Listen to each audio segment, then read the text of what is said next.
మీ అపరాధముల చేతను పాపముల చేతను మీరు చచ్చిన వారి ఉండగా ఆయన మిమ్మల్ని క్రీస్తుతో కూడా బ్రతికించెను. ఈ మాట మనం చదువుతుంటే మనకు అర్థమవుతుంది కదా. ఏమర్థమవుతుంది? మనం ఏ విధంగా ఉండాలంట? అపరాధముల చేత పాపముల చేత ఏం కావాలంట? చచ్చిపోవాలి కదా. మన పాపముల ద్వారా అపరాధముల ద్వారా మనం ఏం కావాలంట? చచ్చిన వారైతే అప్పుడే క్రీస్తు యేసు ఆయనతో కూడా మిమ్మల్ని బ్రతికించిన. అంటే మన పాపాల ద్వారా మనం చనిపోవాలి కదా. మన అపరాధముల ద్వారా మనం ఏం కావాలంట? చనిపోవాలి. శారీరకంగా కాదు, కానీ మన యొక్క పాపముల ద్వారా అపరాధముల ద్వారా మనం చనిపోతే ఆయన ఏం చేస్తాడంట? క్రీస్తు యేసుతో కూడా బ్రతికిస్తాడు. అంటే యేసుప్రభు వారు సత్యమే ఉన్నాడు కదా. యేసుప్రభు వారు నీతిమంతుడై ఉన్నాడు. యేసుప్రభు వారు పరిశుద్ధుడై ఉన్నాడు. ఇవన్నీ కూడా ఎందుకు చెప్తున్నారంటే మనం పరిశుద్ధంగా ఉండాలని, మనం నీతిని అనుసరించి నడవాలని కదా, మనము దేవుని పోలికగా ఉండాలని. ముఖ్యంగా చెప్పాలంటే మనము దేవుని పోలికగా ఉండాలని ఆయన ఆశపడతాడు, ఆయన కోరుకుంటాడు కూడా యేసుప్రభు వారు కదా.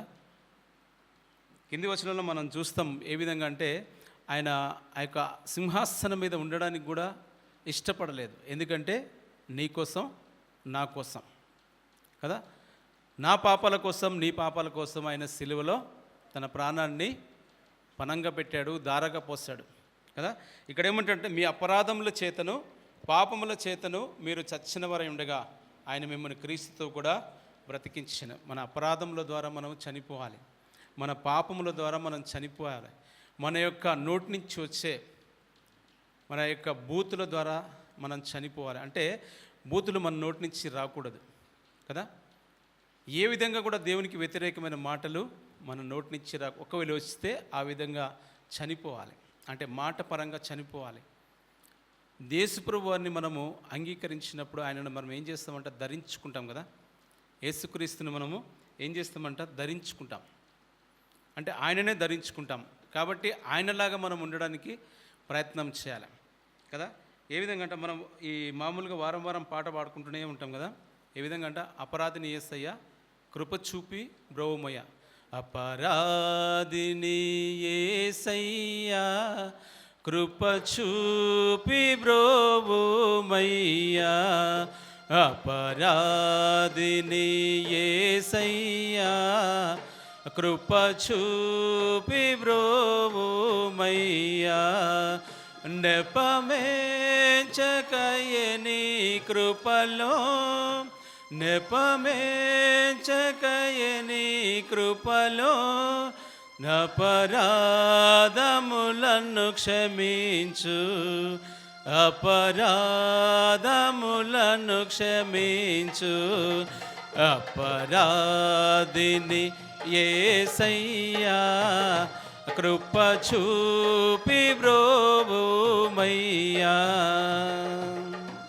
చాలండి. దేవునికి పరిశుద్ధ నామానికి స్తోత్రం. మనం ఏం చేస్తుంటామని దేవుణ్ణి మన అపరాధములను క్షమించమని వారం వారం వేడుకుంటుంటాం కదా.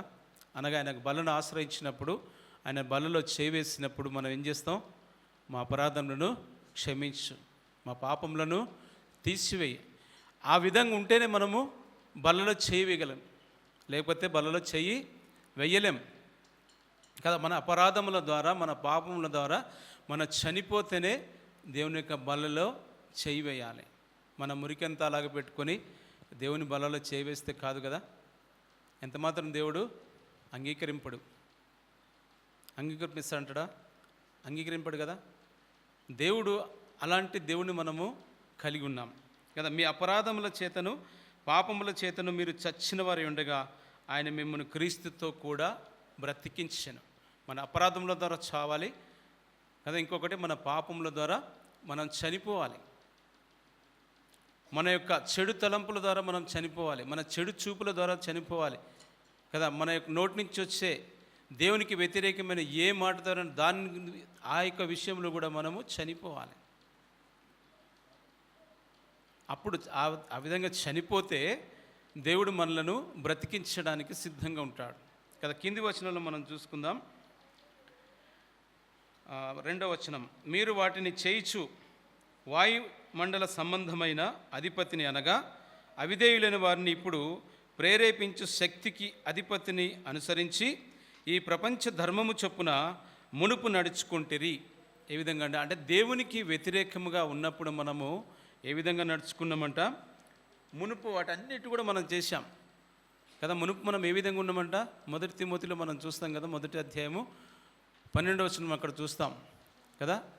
ఏ విధంగా అంట, పూర్వము దూషకుడును హింసకుడును హానికరుడైన నన్ను తన పరిచర్యకు నియమించి నమ్మకమైన వానిగా ఎంచినందుకు నన్ను బలపరిచిన మన ప్రభు అయిన క్రీస్తు యేసునకు కృతజ్ఞుడనై ఉన్నాను.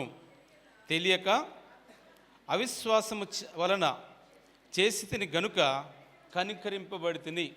చాలండి దేవునికి పరిశుద్ధ నామానికి స్తోత్రం. హల్లెలూయా, హల్లెలూయా. ఏ విధంగా అంట, పూర్వం ఏ విధంగా ఉన్నాం మనము, దూషణ కదా. మన నోటి నుంచి ఏమొస్తుందంట, పూర్వము అంటే యేసు ప్రభువు వారిని స్వీకరించక ముందు మన నోట్లో దూషణ ఉందంట. అంటే ఇతరులను మనము తిట్టడం, దుర్భాషలాడడం కదా. దూషణ అంటే అదే కదా. మనము యేసు ప్రభువు వారిని అంగీకరించక ముందు ఇవన్నీ ఉంటాయి కదా. అంగీకరించిన తర్వాత ఏ విధంగా ఉంటామంట, ఆత్మఫలాలు మన జీవితంలో ఉండాలి కదా. ఈ 40 రోజుల్లో కూడా క్రైస్తవులు వాక్యపరంగా బలపడాలి. ఇంకొకటి ఏంటంటే, శారీరకంగా బలపడడం కాదు, కానీ మన యొక్క ప్రతిదీ దేవునికి వ్యతిరేకమైనది ఏది ఉన్నా సరే మనం తీసివేసుకునే వారంగా ఉండాలి. ఈ 40 రోజుల్లో బలపడాలంటే వాక్యం గురించి, వాక్యం విన్న తర్వాత వాక్యం ఏమి చెప్తుంది, వాక్యం ద్వారా బలపడాలి. ప్లస్ ఇంకొకటి ఏంటంటే, మన చెడు తలంపులని తీసుకుని దాని ద్వారా కూడా మనము బలపడాలి.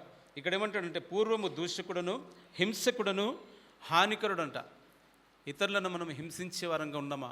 ఒకసారి మనం ప్రశ్న వేసుకుందాం. ఈ రాత్రికాల సమయంలో మనం ఈ దినంలో ఒక ప్రశ్న వేసుకొని ఇక్కడి నుంచి వెళ్దాం. ఈ విధంగా ఫస్ట్ ఏంటంట, దూషకుడు, తర్వాత హింసకుడు. అంటే మనం ఇతరులను హింసించే వారంగా ఉన్నామా? ఒకసారి ప్రశ్న వేసుకుందాం.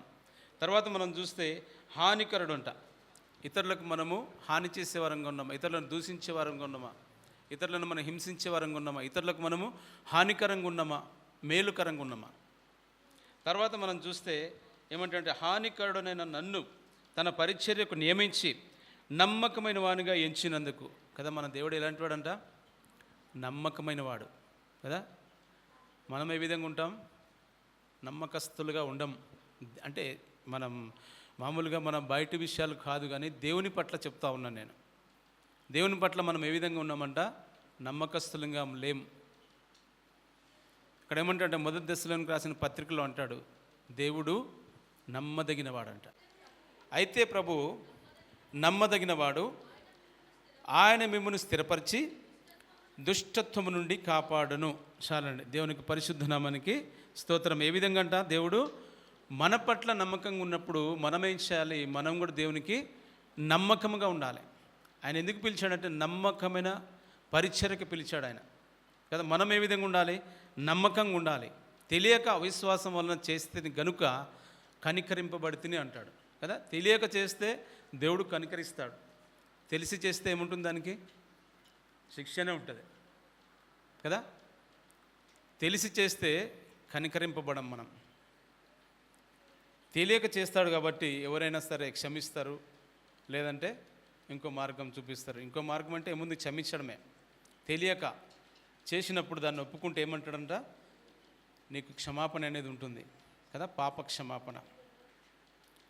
ఇక్కడ మనం చూస్తే, అయితే ప్రభువు నమ్మదగిన వాడు, ఆయన మిమ్మును స్థిరపరిచి దుష్టత్వము నుండి కాపాడుతాడనమాట.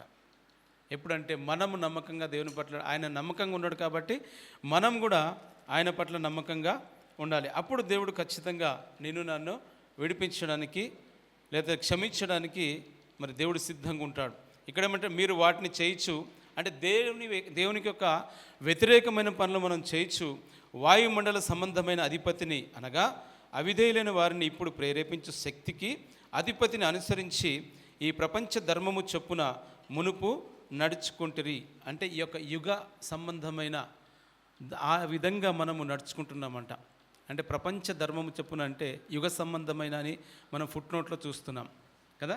ఈ యొక్క యుగ సంబంధంగా మనము ఈ యొక్క లోకములో వెళ్తున్నాం, కానీ క్రీస్తు పరంగా, క్రీస్తు యేసు ప్రభు వారు చెప్పిన మార్గం పరంగా మనము ముందుకు వెళ్ళడం లేదు కదా. ఇక్కడ అదే అంటున్నాడు, మునుపు నడుచుకుంటారు అంటున్నాడు. మునుపు అంటే మనం ఇంతకుముందు చూసుకున్నాం, పూర్వము అనగా దేవుణ్ణి అంగీకరించక ముందు మనం ఏ విధంగా దూషణ మాటలు మనలో ఉండొచ్చు కదా, హింసకరమైన మాటలు ఉండొచ్చు, హింసించి ఉండొచ్చు, లేదంటే హానికరునిగా మనం ఉండొచ్చు. ఇవన్నీ కూడా నీ దగ్గర ఉన్నప్పుడు దేవుడు తన పరిచర్యకు పిలిస్తే నమ్మకమైన వానిగా మనము వెళ్ళాలి కదా. దేవుని యొక్క పరిచర్యలో నమ్మకంగా ఉంటే నమ్మకంగా ఆయన వాడుకోవడానికి సిద్ధంగా ఉంటాడు కదా. ఇక్కడ మనం చూస్తున్నాం, మరి 3వ వచనంలో కూడా మనం చూసినట్లయితే, వారితో కలిసి మనం అందరమును శరీరం యొక్కయు మనస్సు యొక్క కోరికలను నెరవేర్చుకొనుచు మన శరీరాశలను అనుసరించి మునుపు ప్రవర్తించుచు కడమ వారి వలనే స్వభావ సిద్ధముగా దైవోగ్రతకు పాత్రులమై ఉంటిమి. ఏ విధంగా అంటే మనము శరీరాశలు కానీ లేదంటే మనస్సు యొక్క కోరికలను కానీ మనం నెరవేర్చుకునే వారంగా ఉంటే దేవుడు ఏం చేస్తాడంట, దైవోగ్రతకు పాత్రులమవుతామంట మనం కదా. మన శరీరాశలను ఏం చేయాలి, మనము చంపుకోవాలి. ఫస్ట్ మనం ఏం చూసుకున్నాం, మన అపరాధముల ద్వారా, మన పాపముల ద్వారా మనం సచ్చినవానిగా ఉంటే క్రీస్తుతో కూడా బతికించడానికి ఉంటాడు. ఇక్కడేమంటాడంటే, మరి శరీరం యొక్క మనస్సు యొక్క కోరికలను నెరవేర్చుకొనుచు మన శరీరాశలను అనుసరించి మునుపు ప్రవర్తించుచు కడమ వారి వలె స్వభావ సిద్ధముగా దైవోగ్రతకు పాత్రులమై ఉంటిమి. అంటే శరీరాశలు నీలో ఉంటే మరి లేదంటే ఏ విధంగా మరి మనము ఆ యొక్క నెరవేర్పు అనేది మనలో ఉండకూడదు కదా. మనస్సు యొక్క ఆశలు కానీ శరీరం యొక్క ఆశలు కానీ మనం చూస్తాం, 1 యోహానులో చూస్తాం కదా, 2వ అధ్యాయంలో మనం చూసాం కదా. అక్కడ ఏ విధంగా అంటే నేత్రాశ, శరీరాశ, జీవడంబం, ఇవి 3 కూడా మనలో ఉండకూడదు అంటాడు దేవుడు. కానీ అవి 3 కలిగి మనం ఉండడానికి ప్రయత్నం చేస్తూ ఉంటాం. ఎందుకంటే లోకరీతిగా, శరీర రీతిగా మనం చూస్తే, మనం నిన్న దినం చూసాం కదా, క్రీస్తు ఏ విధంగా ఉన్నాడంటే సంఘానికి శిరస్సుగా ఉన్నాడు కదా. మనం ఏ విధంగా ఉన్నామంట, ఆయనకు ఆ యొక్క శిరస్సుకు మనము అవయములుగా ఉన్నాం కదా. శిరస్సు ఏ విధంగా చెప్తే ఆ విధంగా అవయములన్నీ కూడా పనిచేయాలి కదా. శిరస్సు అనగా మన యొక్క తలభాగం మొత్తము శాసించేదన్నమాట. మన యొక్క అవయవాలన్నింటినీ శాసించేది మన యొక్క తలభాగమే కదా, అనగా ఈ క్రీస్తు వారు కదా. మనకు ఇప్పుడు ఏ యొక్క అవయవం ఎక్కడుండాలో అన్నీ కూడా కరెక్ట్గా సెట్ చేసి పెట్టాడు దేవుడు. ఎందుకంటే తను శిరస్సు అయి ఉన్నాడు కాబట్టి. ఇప్పుడు నాకు ఒకటి ఎక్స్ట్రా ఉంది తీసివేయంటే కుదరదు కదా. ఇప్పుడు మనకు 2 కళ్ళు ఉన్నాయి, ఒక కళ్ళు తీసేయంటే కుదరదు కదా. లేదంటే మనకు ఒక 2 కిడ్నీలు ఉంటాయి, ఒక కిడ్నీ తీసివేయంటే కుదరదు కదా. ఇప్పుడు అమ్ముకోవాలంటే ఒక 1 కోటి రూపాయలైనా వస్తాయి కదా, ఏది కన్ను కానీ లేదంటే కిడ్నీ కానీ. అయితే దేవుడు ఆ విధంగా ఒప్పుకోడు కదా. తన యొక్క శరీరానికి శిరస్సు ఉన్న దేవుడు తన శరీరాన్ని ఎప్పటికీ కూడా కాపాడుకోవాలని మనం కూడా అంతే కదా. మన యొక్క శరీరాన్ని మనం కాపాడుకోవాలనే చూస్తాం కదా. దేవుడు కూడా అంతే, తన యొక్క శరీరం అంతా కూడా అనగా అవయవాలన్నింటినీ కూడా దేవుడు కాపాడుకోవాలనే చూస్తాడు కదా. ప్రతి ఒక్క అవయవం కూడా ఆరోగ్యకరంగా ఉండాలని. అయితే సంఘము కూడా మంచి పరిస్థితుల్లో ఉండాలని దేవుడు ఎప్పుడు కూడా ఆశపడుతుంటాడు, కోరుకుంటాడు. మనం కూడా అదే విధంగా ఉండాలి. మనం సంఘములో ఒక అవయములుగా ఉన్నాం కాబట్టి ఆ అవయములన్నీ కూడా కరెక్ట్గా దేనికది పనిచేస్తూ ఉండాలి కదా. ఎవరికి ఇచ్చిన తలాంతులు వారు నెరవేర్చాలి. అయితే ఇక్కడ మనం ఏం చూస్తున్నామంటే, శరీరం యొక్క మనస్సు యొక్క కోరికలను నెరవేర్చుకొనుచు మన శరీరాశలను అనుసరించి మునుపు ప్రవర్తించుచు కడమ వారి వలె స్వభావసిద్ధముగా దైవోగ్రతకు పాత్రులమై ఉంటిమి. మనం శరీరానుసారంగా లేదంటే మనస్సు యొక్క కోరికల ప్రకారం ఉంటే దేవుని యొక్క ఉగ్రతకు మనము పాత్రులుగా ఉంటామని చెప్పేసి ఇక్కడ ఎపిసోడ్కి రాసిన పత్రికలో అపోస్తలుడైన పౌలు చాలా చక్కగా ఖచ్చితంగా ఇక్కడ వివరిస్తూ ఉన్నారు కదా. మనం ఆలోచన చేసుకుందాం ఈ యొక్క రాత్రికాల సమయంలో. మరి కింది 4వ వచనంలో మనం చూసినట్లయితే, అయినను దేవుడు కరుణా సంపన్నుడై ఉండి మనము మన అపరాధముల చేత చచ్చిన వారమై ఉన్నప్పుడు సహితము మన ఎడల చూపిన తన యొక్క మహా ప్రేమ చేత మనలను క్రీస్తుతో కూడా బ్రతికించను కృపచేత మీరు రక్షింపబడి ఉన్నారు కదా. ఏ విధంగా అంటే మహాప్రేమ అంట కదా. మనం యోహాను సువార్తలో చూస్తాం కదా, ప్రతిరోజు కూడా వాక్యాన్ని మనం చూస్తూ ఉంటాం. దేవుడు లోకమును ఎంతో ప్రేమించినట్టు. ఇక్కడ కూడా అదే మాట, తన మహాప్రేమ చేత మనలను బ్రతికించాడంట. క్రీస్తుతో కూడా ఏ విధంగా క్రీస్తుతో కూడా బ్రతికించను, కృపచేత మీరు రక్షింపబడి ఉన్నారు కదా. లోకమును ఆయన ఎంతో ప్రేమించి, ఎంతో అంటే దానికిగా అంతము లేదనమాట. అంత అధికముగా దేవుడు నిన్ను నన్ను ప్రేమిస్తూ ఉన్నాడు కదా. మనం ఈ యొక్క శ్రమ కూడికలు మొదలైనప్పటి నుంచి మనం అంతా కూడా ప్రేమ గురించి చూస్తున్నాం.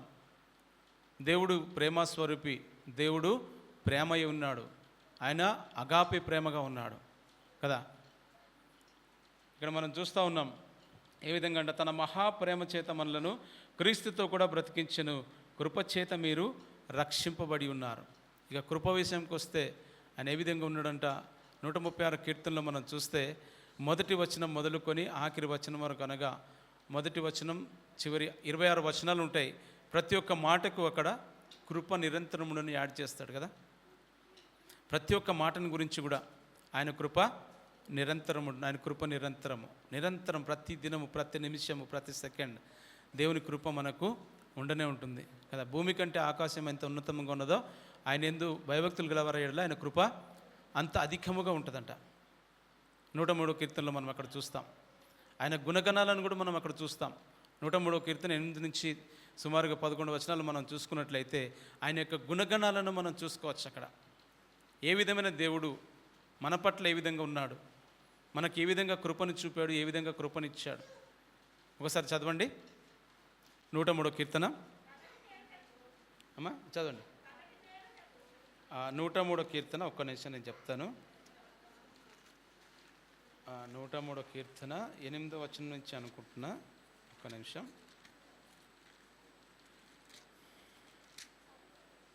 ఆ 103 కీర్తన 8 నుంచి ఆయన యొక్క గుణగణాలను మనము తెలుసుకోవచ్చు. ఇక్కడ యెహోవా దయాదక్షిణ పూర్ణుడు, దీర్ఘశాంతుడు, కృపా సమృద్ధి గలవాడు, ఆయన ఎల్లప్పుడూ వ్యాజ్యమాడువాడు కాడు, ఆయన నిత్యము కోపించువాడు కాడు, మన పాపములను బట్టి మనకు ప్రతీకారము చేయలేదు, మన దోషములను బట్టి మనకు ప్రతిఫలం ఇయ్యలేదు. భూమి కంటే ఆకాశం ఎంత ఉన్నతముగా ఉన్నదో ఆయన యందు భయభక్తులు గలవారి ఎడల ఆయన కృప అంత అధికముగా ఉన్నది. చాలండి. దేవుని యొక్క పరిశుద్ధ నామానికి స్తోత్రం. హల్లెలూయా, హల్లెలూయా. చూస్తున్నాం కదా ఇక్కడ దేవుని యొక్క గుణగణాలను మనం ఇక్కడ తెలుసుకోవచ్చు, చూడొచ్చు. అదే విధంగా అంట యెహోవా దయాదాక్షిణ పూర్ణుడంట. తర్వాత మనం చూస్తే దీర్ఘశాంతుడు కదా, కృపా సమృద్ధి గలవాడు. ఎన్ని పేర్లు ఉన్నాయి చూడండి ఆయనకు. ఏ విధంగా అంటే యెహోవా దయాదాక్షిణ్య పూర్ణుడు, దీర్ఘశాంతుడు, కృపా సమృద్ధి గలవాడు, ఆయన ఎల్లప్పుడూ వ్యాజ్యమాడువాడు కాడు, ఆయన నిత్యము కోపించువాడు కాడు కదా. నిత్యం కోపించువాడా దేవుడు. ఆయన కోపం ఏ విధంగా ఉంటుందంట 30 కీర్తనలో మనం చూస్తాం కదా. ఆయన కోపము నిమిషం మాత్రం ఉంటుందట కదా. ఏ విధంగా అంటే ఆయన దయ ఏ విధంగా ఉంటుందంట, ఆయుష్కాలం అంతా కూడా. రాత్రి ఏడుపు వచ్చి సాయంత్రం ఏడుపు వచ్చి రాత్రంతా ఉండినను ఉదయకాలమున మనకు సంతోషం కలుగుతుందంట. సంతోషం కలగజేసే దేవుడు మన పట్ల ఉన్నాడు. ఎవరంటే మన దేవుడు సంతోషం కలుగజేసే దేవుడు, సమాధానం ఇచ్చే దేవుడు, దీర్ఘశాంతం ఇచ్చే దేవుడు, దయా. మరి ఇక్కడ ఏమంటున్నాడంటే ఆయన ఎల్లప్పుడూ కూడా వ్యాజ్యమాడువాడు కాడు, ఆయన నిత్యము కోపించేవాడు కాడు కదా. ఆత్మఫలాల్లో మనం 9 చూస్తాం. అవన్నీ కూడా దేవుడు మనకు అనుగ్రహించడానికి సిద్ధంగా ఉన్నాడు. ఇక్కడ మనం చూస్తాం ఆయన నిత్యము కోపించేవాడు కాడు, మన పాపములను బట్టి మనకు ప్రతీకారము చేయలేదు కదా. మన పాపాలకు మన ప్రతీకారం దేవుడు చేస్తే ఉండగలమా? మనము ఉండలేము, ఇక్కడ కూర్చోలేము. ముఖ్యంగా చెప్పాలంటే ఇక్కడికి రాలేము. ఆయన ఉగ్రతకు మనం ఎప్పుడో పాత్రలంగా ఉంటాం. నువ్వు ఎన్ని పాపాలు చేసినా కూడా దేవుడు మరి యొక్క అవకాశాన్ని కల్పిస్తూనే ఉంటాడు. మనకు ప్రతిఫలం ఇచ్చే దేవుడు కాదు, ప్రతీకారం చేసే దేవుడు కాదు. పాపం విషయంలో ఇంకొక అవకాశాన్ని మనకు దేవుడు కలిగిస్తూనే ఉంటాడు. ఆయన కృప అంత అధికముగా ఉంటుంది కదా. 117వ కీర్తనలో మనం చూస్తాం కదా, యెహోవా కృప మన ఎడల హెచ్చుగా ఉందట. ఆయన కృప ఏ విధంగా ఉందంట, హెచ్చుగా అంటే అధికముగా. ఒకసారి చూడండి ఆ మాటను. యెహోవా కృప మన ఎడల హెచ్చుగా ఉన్నదంట కదా. చాలమ్మ, దేవునికి పరిశుద్ధ నామానికి స్తోత్రం. హల్లెలూయా, హల్లెలూయా. ఏ విధంగా ఉందంటే ఆయన కృప మన ఎడల హెచ్చుగా, అంటే ఇక అధికముగా. దేవుని యొక్క కృప మన ఎడల అధికముగా ఉన్నది. ఇక్కడ కూడా మనం అదే చూస్తూ ఉన్నాం. మన పాపములను బట్టి మనకు ప్రతీకారము చేయలేదు, మన దోషములను బట్టి మనకు ప్రతిఫలం ఇయ్యలేదు. భూమి కంటే ఆకాశం ఎంత ఉన్నతముగా ఉన్నదో ఆయన యందు భయభక్తులు గల వారి ఎడల ఆయన కృప అంత అధికముగా ఉంటుందట. ఎప్పుడట? ఆయన యందు మనము భయభక్తులు కలిగి ఉంటే. భయం ఉండాలి, ప్లస్ ఇంకేముండాలి? భక్తి ఉండాలి. భక్తి ఒకటి ఉంటే సరిపోదు, భయం ఒకటి ఉంటే సరిపోదు కదా, రెండు ఉండాలి. భయము, భక్తి, వాక్యము, ప్రార్థన కదా, అన్నీ కూడా సమపాలలో ఉండాలి. భయము, భక్తి ఉన్నప్పుడే దేవుడు మనలను అంగీకరిస్తాడు. నువ్వేది అడిగినో ఇవ్వడానికి దేవుడు సిద్ధంగా ఉంటాడు కదా. ఆయన గుణగణాలను మనము ఇక్కడ చూసుకుంటున్నాం. దయకు పాత్రుడుగా ఉన్నాడు ఆయన కదా. సమాధానాన్ని ఇచ్చే దేవుడు, శాంతినిచ్చే దేవుడు, సంతోషాన్ని ఇచ్చే దేవుడు, దీర్ఘశాంతాన్ని ఇచ్చే దేవుడు కదా. అన్ని రకాలుగా దేవుడు మన పట్ల తన యొక్క ఆశ్చర్యకార్యం చేస్తూనే ఉన్నాడు.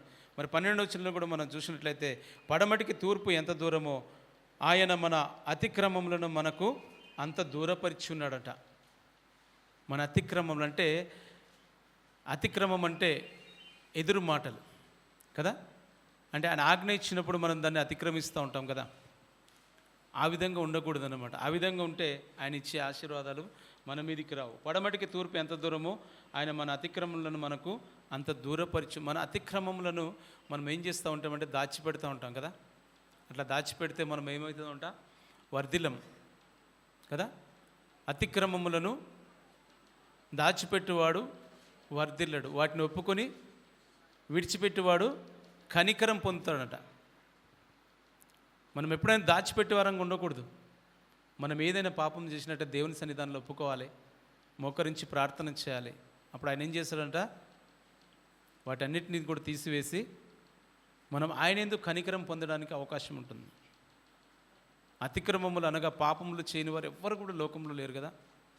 రోమపత్రికలో మనం చూస్తాం కదా, ఏ భేదమును లేదు, అందరూ పాపం చేసి పనికి మాలిన వారైరు అంటాడు కదా. దేవుడు అనుగ్రహించిన మనం ఆ యొక్క నీతిని మనము, ఆ యొక్క ఆశీర్వాదాన్ని మనము పొందలేము. చూడండి ఒకసారి రోమపత్రిక 3వ అధ్యాయము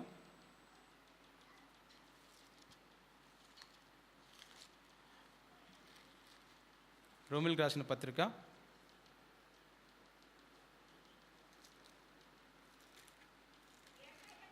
3 ఏ భేదమును లేదు, అందరూ పాపం చేసి 3:23 పొందలేకపోతున్నాం. కాబట్టి నమ్మువారు ఆయన కృపచేతనే క్రీస్తు యేసునందలి విమోచనము ద్వారా ఉచితముగా నీతిమంతులని తీర్చబడుతున్నారు. ఏ భేదమును లేదు, అందరూ పాపం చేసి దేవుడు అనుగ్రహించే మహిమను పొందలేకపోతున్నారట కదా. అందరం కూడా ఏ భేదము లేకుండా అందరం కూడా మనము పాపము చేసిన వారమే. ప్రతి దినము ఏదో చిన్న అబద్ధమని ఆడతాం, ఏదో చిన్నది మనం ఖచ్చితంగా పాపం చేస్తూనే ఉంటాం. పాపం అనగా ఏదో పెద్ద మర్డర్లు చేయడం, లేదంటే వ్యభిచారం చేయడము, లేదంటే ఇతరులను కొట్లాడడం, కొట్టుకోవడం, దూషించడం, ఇవన్నీ కాదు. కానీ చిన్న అబద్ధం అన్న కూడా మనము పాపం చేసినట్టే. అందరూ కూడా ఏ భేదం లేదు కదా, అందరం కూడా పాపం చేసి దేవుడు అనుగ్రహించే ఆ యొక్క మహిమను, లేదంటే ఆ యొక్క ఆశీర్వాదమును మనం పొందలేకపోతున్నాం కదా. కింద వచనంలో ఏమంటాడు, కాబట్టి నమ్మువారు ఆయన కృపచేతనే క్రీస్తు యేసునందలి విమోచనం ద్వారా ఉచితంగా నీతిమంతులని తీర్చబడుతున్నాం. కింది వచనంలో మనం చూస్తే 26వ వచనం, క్రీస్తు యేసు రక్తం నందలి విశ్వాసము ద్వారా ఆయన కరుణాధారముగా బయలుపరిచిన దేవుడిప్పటి కాలమందు తన నీతిని కనబరచు నిమిత్తము తాను నీతిమంతుడును యేసునందు విశ్వాసం గలవాన్ని నీతిమంతునిగా తీర్చువాడునై ఇండుటకు ఆయన అలాగూ చేసెను కదా. దేవునిలో మళ్ళీ నీతిమంతులుగా తీర్చడానికి మనం ఆయన సన్నిధిలో మన పాపములను, మన అపరాధములను మనము ఒప్పుకోవాలి. అలాగ ఒప్పుకున్నప్పుడే మరి దేవుడు మనల్ని అంగీకరిస్తాడు కదా. మరి ఎఫెసీయులకు రాసిన పత్రికలో మనం చూసినట్లయితే మరి 2వ అధ్యాయంలో మనం చూస్తూ ఉన్నాం. 6వ వచనం, క్రీస్తు యేసునందు ఆయన మనకు చేసిన ఉపకారము ద్వారా అత్యధికమైన తన కృపా మహదైశ్వర్యమును రాబో యుగములలో కనబర్చు నిమిత్తము క్రీస్తు యేసునందు మనలను ఆయనతో కూడా లేపి పరలోకమందు ఆయనతో కూడా కూర్చుండబెట్టెను. హల్లెలూయా, హల్లెలూయా. ఏ విధంగా అంట, మరి ఫిలిప్పీలకు రాసిన పత్రికలో మనం చూస్తాం కదా, అక్కడ ఏమంటాడంటే పరలోకంలో తండ్రితో కూడా కూర్చునే అవకాశాన్ని ఆయన ఎప్పుడు కూడా సద్వినియోగం చేసుకోలేదు. అంటే నేను కూర్చుంటాను, నాకే కావాలి యొక్క సింహాసనం ఎప్పుడు కూడా దేవుడు ఆశపడలేదు, కోరుకోలేదు. అక్కడ మనలను కూర్చోబెట్టడానికి దేవుడు మరి ఆశపడుతున్నాడు. ఇక్కడ అదే మనం చూస్తూ ఉన్నాం. ఏ విధంగా అంట, క్రీస్తు యేసునందు మనలను ఆయనతో కూడా లేపి పరలోకమునందు ఆయనతో కూడా కూర్చుండబెడతాడంట దేవుడు. ఎంత చక్కని దేవుడు కదా. మన యొక్క పాపాలన్నీ కూడా తీసివేసి ఏం చేశాడంట, ఆ యొక్క పరలోకమునందు కూర్చోబెట్టడానికి దేవుడు సిద్ధంగా ఉన్నాడు కదా. పరలోకమునందు ఆయనతో కూడా కూర్చుండబెట్టానని ఇక్కడ వాక్యంలో మనం చూస్తూ ఉన్నాం. అపోస్తలుడైన పౌలు గారు మరి తన యొక్క అనుభవాన్ని అంతా కూడా ఎఫెసీయులకు రాసిన పత్రికలో మనకు చూపిస్తూ ఉన్నాడు. మీరు విశ్వాసము ద్వారా కృపచేతనే రక్షింపబడి ఉన్నారు, ఇది మీ వలన కలిగినది కాదు, కానీ దేవుని యొక్క వరము. ఏ విధంగా అంటే దేవుని యొక్క వరాన్ని ప్రతి ఒక్కరికి మరి అనుగ్రహించాడు దేవుడు. ఇది ఎవరి వలన కలిగింది? దేవుని వలన. దేవుని యొక్క వరాన్ని మరి నీకు నాకు ఇచ్చాడు కదా. ఏ విధంగా అంటే బాప్తిస్మము ద్వారా దేవుణ్ణి ధరించడానికి, దేవుని స్వీకరించడానికి, మన పాపాలన్నీ కూడా ఒప్పుకొని మనం ఏం చేస్తాం, ఆ దినమున బాప్తిస్మం తీసుకున్న సమయంలో మన దైవజనులు అడిగిన ప్రతి ఒక్క ప్రశ్నకు మనం సమాధానం ఇస్తూ మన యొక్క బాప్తిస్మం ట్యాంక్ దగ్గర అన్నీ కూడా ఒప్పుకుంటాం. మన పాపాలను విడిచిపెడతాం. సంఘంలో జరిగే ప్రతి ఒక్క కూడికకు నేను హాజరవుతామని అక్కడ అంటే ప్రమాణం చేస్తాం కదా, సంఘం ఎదుట, సభవారు ఎందరి ఎదుట, మరి పంచభూతముల సాక్షిగా. ఈ రకంగా మనం చూస్తే అన్నీ కూడా మన యొక్క ఒప్పుకోలు ఉంటుందన్నమాట కదా. అలాంటి దేవుడు నేను ఎక్కడ కూర్చోబెడతాడంట, పరలోకమునందు సింహాసనం దగ్గర కూర్చోబెడతాడంట. ఏ విధంగా అంటే మీరు విశ్వాసం ద్వారా కృపచేతనే రక్షింపబడి ఉన్నారు, ఇది మీ వలన కలిగినది కాదు, దేవుని వరమే. పరలోకమునందు ఆయనతో కూడా కూర్చుని పెట్టడానికి దేవుడు సిద్ధంగా ఉన్నాడు. మనం ఏం చేయాలంటే నమ్మకమైన దేవునికి నమ్మకముగా ఉండాలి. అది క్రియల వలన కలిగినది కాదు గనుక ఎవడునూ అతిశయ వీలు లేదు. మరియు వాటి యందు మనం నడుచుకున్న వలన దేవుడు ముందుగా సిద్ధపరిచిన సత్క్రియలు చేయుటకై మనం క్రీస్తు యేసునందు సృష్టింపబడిన వారమై ఆయన చేసిన పని అయి ఉన్నాము. ఏ విధంగా అంట, క్రీస్తు యేసునందు సృష్టింపబడిన వారమై ఆయన చేసిన పని అయి మనం ఉన్నామట. సత్క్రియలు చేస్తూ మనం ఉండాలి. అంటే మంచి క్రియలు, దేవునికి ఇష్టమైన క్రియలు, అపవాదికి ఇష్టమైన క్రియలు కాదు, కానీ దేవునికి ఇష్టమైన క్రియలు మనము చేస్తూ ఉండాలి. అప్పుడు దేవుడు మనల్ని ఏం చేస్తాడంట, క్రీస్తు యేసునందు సృష్టింపబడిన వారమై ఆయన చేసిన పని అయి ఉన్నాము. కాబట్టి మునుపు శరీర విషయంలో అన్యజనులై ఉండి శరీరమందు చేతితో చేయబడిన సున్నతి గలవారు అనబడిన వారి చేత సున్నతి లేని అనబడిన వారు మీరు. ఆ కాలమందు ఇశ్రాయేలులతో సహపౌరులు కాక పరదేశులను, వాగ్దాన నిబంధనలు లేని పరజనులను, నిరీక్షణ లేనివారును, లోకమందు దేవుడు లేనివారునై ఉండి క్రీస్తుకు దూరస్తులై ఉంటారని మీరు జ్ఞాపకము చేసుకునుడి కదా. మన యొక్క అలవాట్ల ద్వారా, లేదంటే మన యొక్క పాపము ద్వారా, లేదంటే మన యొక్క దేవునికి వ్యతిరేకమైన కార్యకలాపాల ద్వారా మనం ఏ విధంగా ఉంటున్నామంట, క్రీస్తుకు దూరంగా ఉంటున్నామంట. కానీ దేవుడు ఏం చేస్తున్నాడంట, ఆయన రక్తం వలన మనలను సమీపస్తులుగా చేస్తూ ఉన్నాడంట. ఆ కాలమందు ఇశ్రాయేలులతో సహపౌరులు కాక పరదేశులను, వాగ్దాన నిబంధన లేని పరజనులను, నిరీక్షణ లేని వారును, లోకమందు దేవుడు లేని వారినై ఉండి క్రీస్తుకు దూరస్తులై ఉంటారని మీరు జ్ఞాపకము చేసుకొనుడి కదా. మనం ఏ విధంగా ఉన్నామంట, క్రీస్తుకు దూరస్తులుగా ఉన్నామంట. కానీ దేవుడు ఏం చేస్తున్నాడు, మనలను దగ్గరగా చేస్తున్నాడు. ఏ విధంగా అంట, ఆయన రక్తాన్ని, మనకు ఆయనకు మధ్యలో ఏముందంట, ఆయన యొక్క రక్తం కదా, క్రీస్తు రక్తం. ఆయన రక్తం ద్వారానే మనకు విమోచన, ఆయన రక్తం ద్వారానే మనకు విడుదల, ఆయన రక్తం ద్వారానే మనకు పాపక్షమాపణ కదా. ఏ విధంగా అంటే క్రీస్తుకు దూరస్తులు ఉంటారని మీరు జ్ఞాపకం చేసుకుంటారు. తర్వాత 13వ వచనంలో ఏమంటాడంటే, అయినను మునుపు దూరస్తులైన మీరు ఇప్పుడు క్రీస్తు యేసునందు క్రీస్తు రక్తం వలన సమీపస్థులై. కదా, ఆయనకు మనకు మధ్యలో ఏముందంట? ఆయన రక్తం కదా, పరిశుద్ధ రక్తం. ఆయన రక్తం లేకుండా మనము దేవునికి సమీపస్థులుగా ఉండలేం కదా. సుమారుగా ఆయన శరీరంలో నుంచి 6 లీటర్ల రక్తాన్ని ధారపోసాడంట కదా. ఆ యొక్క శిలువ ధ్యాన దినమున అనగా గుడ్ ఫ్రైడేలో మనం చూస్తాం, మరి 7 దైవజనులు నిలబడి వాక్యాన్ని చెప్తూ ఉంటారు. ఆయన పొందిన దెబ్బలు కావచ్చు, ఆయన ఒలికించిన రక్తము కావచ్చు, ఆయన చిందించిన రక్తము కావచ్చు. మనం చూస్తే 6 లీటర్ల రక్తాన్ని ఆయన ధారగా పోశాడు. ఆ యొక్క మార్గమంతా, డోలోరస మార్గమంతా కూడా రక్తముతో నిండిపోయిన, రక్తముతో తడిసిపోయింది. ఆ యొక్క రక్తం ఎందుకంటే నీకు నాకు విమోచన, నీకు నాకు క్షమాపణ. ఆ రక్తం లేనిదే మనము దేవుణ్ణి పొందలేం. ఆ రక్తం ద్వారానే మనల్ని ఆయన కొన్నాడు కదా. 1 కొరింథీలో మనం చూస్తాం కదా, అక్కడ మీ దేహము దేవుని వలన మీకు అనుగ్రహింపబడి మీలోనున్న పరిశుద్ధాత్మకు ఆలయమై ఉన్నదని మీరు ఎరుగరా? మీరు మీ సొత్తు కారు. ఎవరు సొత్తు అంటే మనము దేవుని సొత్తు కదా. మనమందరం కూడా దేవుని సొత్తులంగా ఉన్నాం. యెషయా గ్రంథంలో కూడా మనం అక్కడ చూస్తాం కదా, అక్కడ కూడా ఇదే మాట అంటాడు.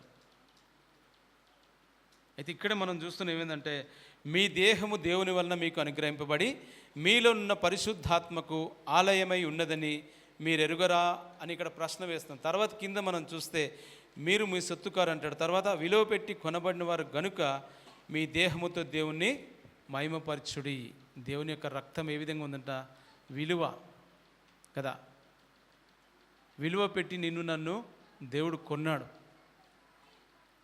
ఆ యొక్క విలువ పెట్టి కొనకపోతే ఈ దినమున ఇక్కడ కూర్చునే వరం కాదు, ఈ విధంగా ఈ యొక్క వాక్యాన్ని మనము వినేవారం కాదు. విలువ పెట్టి కొనబడిన వారం గనుక దేవుణ్ణి ఏం చేయాలంటే మనము మహిమపరచాలి, ఆయన నామాన్ని ఘనపరచాలి, ఆయన నామానికి స్తుతులు చెల్లించాలి కదా. ఆయన నామాన్ని మనం ఏం చేయాలంటే ఘనపరచాలి, ఆయన స్తుతులు చెల్లించాలి, ఆయనకు ప్రార్థన చేయాలి, ఆయనకు స్తోత్రాలు చెల్లించాలి కదా. సాతానుకు మనం ఏ విధంగా ఉండాలంట? అవమానకరంగా, సాతానుకు సిగ్గుకరంగా, ముఖ్యంగా దేవునికి మహిమకరంగా మనం ఉండాలి. సాతాను ఏం చేస్తూ ఉంటాడంటే, ఎప్పుడు మింగుదునా అని మన యొక్క కుతంత్రముతో ఎప్పుడు మృంగుదునా అని ఎదురు చూస్తూ ఉంటాడు. గర్జించు సింహం వలె ఏం చేస్తుంటే ఎదురు చూస్తుంటాడు, ఎప్పుడు అవకాశం దొరుకుతుందా. 1 పేతురులో మనం చూస్తాం కదా, అక్కడ ఏ విధంగా అంటే గర్జించు సింహం వలె సాతాను ఎదురు చూస్తుంటుందట. అంటే ఏ ఒక్క చిన్న తప్పు చేయకపోతాడా, ఏ ఒక్క చిన్న అబద్ధం ఆడకపోతాడా, ఏ చిన్న పాపమైనా చేయకపోతాడా, ఏ చిన్న పాపం చేసిన అపవాదిలో మనం పడిపోయినట్టే కదా. నిబ్బరమైన బుద్ధి గలవారై మెలకువగా ఉండుడి. 5వ అధ్యాయం 7వ వచనం 8వ వచనం. నిబ్బరమైన బుద్ధి గలవారై మెలకువగా ఉండుడి. మీ విరోధి అయిన అపవాది గర్జించు సింహం వలె ఎవరిని మృంగుదునా అని వెతుకుతూ తిరుగుచున్నాడు. చాలండి, దేవుని యొక్క పరిశుద్ధ నామానికి స్తోత్రం. ఏం చేస్తాడంటే అపవాది ఏ ఒక్క చిన్న ఛాన్స్ దొరుకుతుందా లేదా అని ప్రయత్నం చేస్తూ ఉంటాడు కదా. వాని వలలో మనం చిక్కుతూనే ఉంటాం. ఏదో ఒక చిన్న విషయంలో మనము సాతాను చేతిలో పడుతూనే ఉంటాం. కానీ దేవుడు ఏమంటాడంటే మనం ప్రార్థన ద్వారా మెలకువగా ఉండాలంటాడు. అదే ఇక్కడ నిబ్బరమైన బుద్ధి గలవారై మెలకువగా ఉండుడి, అపవాది చేతిలో పడవద్దు. అపవాది అంటే మీ విరోధి అయిన అపవాది గర్జించు సింహం వల్ల ఎవరిని మృంగుదునా అని వెదకుచూ తిరుగుచుంటాడట. రెప్పపాటులో కొట్టుకుపోతుంది కదా సింహము. తనకు వేట దొరికిందనుకోండి, ఏం చేస్తుంది? రెప్పపాటులో ఎత్తుకొని వెళ్ళిపోతుంది తన యొక్క వేట దొరికినప్పుడు.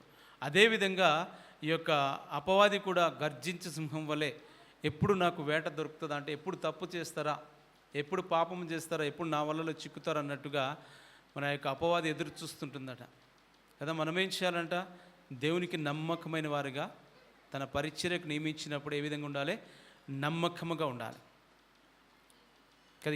యాకోబు పత్రికలో కూడా మనం అపవాదిని గురించి చూస్తే అక్కడ కూడా అపవాదిని గురించి మరి మాట్లాడతారు. ఇక్కడ చూడండి, యాకోబు పత్రిక 4వ అధ్యాయం 7వ వచనంలో మనం చూస్తే, కాబట్టి దేవునికి లోబడి ఉండుడి, అపవాదిని ఎదురించుడి, అప్పుడు వాడు మీ వద్ద నుండి పారిపోతాడంట. ఎప్పుడంట? మనము దేవునికి లోబడి ఉండాలి, దేవుని వాక్యానికి లోబడి ఉండాలి, దేవునికి కార్యాలలో మనము లోబడి ఉండాలి కదా. అప్పుడే దేవుడు ఆ సాతాన్ని మనం ఎదిరించడానికి మనకు శక్తినిస్తాడు.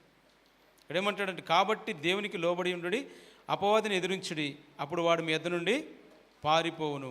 దేవుని యొద్దకు రండి, అప్పుడు ఆయన మీ యొద్దకు వచ్చును. పాపులారా మీ చేతులను శుభ్రం చేసుకునుడి, ద్విమనస్కులారా మీరు హృదయములను పరిశుద్ధపరచుకునుడి. చూడండి ఎన్ని మాటలు చెప్తా ఉన్నాడు దేవుడు ఇక్కడ. అంటే యాకోబు ద్వారా దేవుని యొద్దకు రండి, అప్పుడు ఆయన మీ యొద్దకు వచ్చును కదా. మనం ఎప్పుడైతే దేవుని దగ్గరికి వెళ్తామో అప్పుడు దేవుడు కూడా మన దగ్గరికి వస్తాడు. అనగా ప్రార్థన ద్వారా, లేదంటే వాక్యము చదువుట ద్వారా, వాక్యాన్ని ధ్యానించడం ద్వారా మనం దేవుని దగ్గరికి వెళ్తాము. అప్పుడు ఆయన మన దగ్గరికి వస్తాడు కదా. ఆ విధంగా ఉండకపోతే దేవుడు ఏమంటాడంటే, ద్విమనస్కులారా అంటాడు, మీ హృదయాలను శుద్ధిపరచుకోండి అంటాడు. మనం రెండు మనస్సులు కలిగి ఉంటామట కదా. మరి దైవజనులు చెప్తా ఉంటారు అప్పుడు, ఒక యాకోబు ఇటు సైడ్ ఉంటాడు, ఇంకొక యాకోబు ఇటు సైడ్ ఉంటాడని చెప్తా ఉంటారు కదా. అంటే మనలో ఇద్దరు ఉంటారట, పాజిటివ్ నెగిటివ్ కదా. ప్రతి ఒక్కరిలో కూడా ఉంటారట. అయితే మనం ఏ విధంగా కూడా దేవునికి నమ్మకమైన వారిగా ఉండాలి. ఇక్కడ ఏమంటాడంటే, కాబట్టి దేవునికి లోబడి ఉండుడి, అపవాదిని ఎదిరించి. దేవునికి లోబడి ఉంటే అనే వాక్యపరంగా మనం నడుచుకున్నట్లయితే దేవుని అంటే అపవాదిని మనం ఎదిరించడానికి దేవుడు మనకు శక్తినిస్తాడు. సాతాన్ని ఎదిరించడానికి దేవుడు మనకు శక్తినిస్తాడు. ఎప్పుడైతే నువ్వు అపవాదికి లోబడతావో ఇంకా నీకు శక్తి ఎక్కడ ఉంటుంది? ఉన్న శక్తి అంతా వాడే గుంజుకుంటాడు, అపవాది కదా, సాతాను. మనం ఎప్పుడు కూడా సాతానికి లొంగకుండా దేవునికి లోబడి ఉన్నట్లయితే ఆయన ఖచ్చితముగా నీకు శక్తినివ్వడానికి, అపవాదిని ఎదిరించడానికి దేవుడు నీకు శక్తినిస్తాడు కదా. ఎఫెసీయులకు వెళ్దాం. వల్ల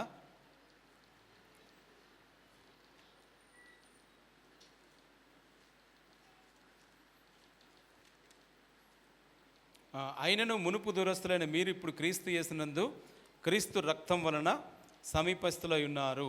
ఆయన మన సమాధానమై ఉండి మీకును మాకును ఉండిన ద్వేషమును అనగా విధిరూపకమైన ఆజ్ఞలు గల ధర్మశాస్త్రమును తన శరీరమందు కొట్టివేయుట చేత మధ్య గోడను పడగొట్టి మన ఉభయులను ఏకము చేసెను కదా. మనకు మధ్య గోడ అనేది దేవుడు తీసివేశాడు. 17వ వచనం మనం చూసినట్టు, మరియు ఆయన వచ్చి దూరస్తులైన మీకును సమీపస్తులైన వారికిని సమాధాన సువార్త ప్రకటించెను. ఆయన ద్వారానే మనం ఉభయులము ఒక ఆత్మయందు తండ్రి సన్నిధికి చేరగలిగి ఉన్నాం. కాబట్టి మీరు ఇక మీదట పరజనులను పరదేశులనై ఉండక పరిశుద్ధులతో ఏకపట్టణస్థులను దేవుని ఇంటివారునై ఉన్నారు. క్రీస్తు యేసే ముఖ్యమైన మూలరాయి అయి ఉండగా అపోస్తులను ప్రవక్తలను వేసిన పునాది మీద మీరు కట్టబడి ఉన్నారు. ప్రతి కట్టడమును ఆయనలో చక్కగా అమర్చబడి ప్రభువునందు పరిశుద్ధమైన దేవాలయం అగుటకు వృద్ధి పొందుచున్నది. ఆయనలో మీరు కూడా ఆత్మ మూలముగా దేవుని నివాస స్థలమై ఉండుటకు కట్టబడుచున్నారు. మనం ఏ విధంగా ఉండాలంట? సజీవమైన రాళ్ళ వలె ఉండాలి. 1 పేతురు